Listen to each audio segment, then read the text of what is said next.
Sejumlah pihak mendorong agar kebakaran hutan dan lahan atau Karhutla ditetapkan sebagai bencana nasional. Dorongan ini muncul seiring meluasnya wilayah yang terdampak kebakaran. BNPB mencatat hingga Agustus 2026 luas lahan yang terbakar mencapai lebih dari 70.000 hektar. Kebakaran terjadi di sejumlah wilayah mulai dari Kalimantan, Jawa hingga Sumatera. Namun apakah luasnya wilayah terdampak otomatis membuat Karhutla dapat ditetapkan sebagai bencana nasional? Apa saja syarat dan indikator yang harus dipenuhi sebelum sebuah bencana ditetapkan sebagai bencana nasional?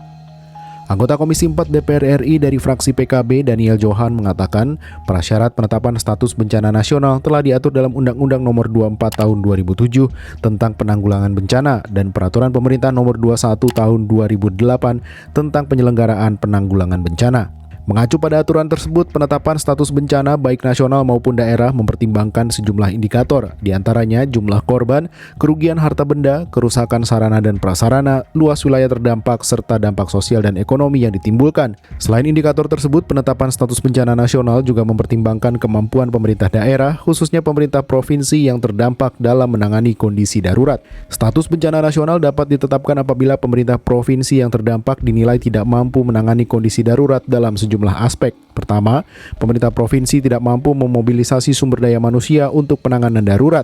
Kedua, tidak mampu mengaktifkan sistem komando penanganan darurat bencana.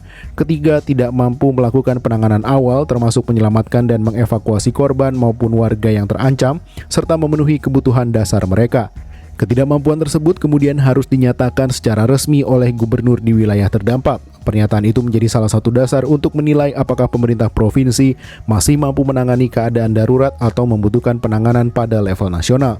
Pernyataan gubernur tersebut kemudian harus diperkuat dengan hasil pengkajian cepat yang dilakukan pemerintah melalui BNPB bersama kementerian dan lembaga terkait. Jika hasil pengkajian menunjukkan pemerintah provinsi memang tidak mampu menangani keadaan darurat, kewenangan dan tanggung jawab penanganan bencana di wilayah terdampak dapat beralih kepada pemerintah pusat. Pada tahap inilah, Presiden dapat menetapkan status keadaan darurat bencana pada tingkat nasional.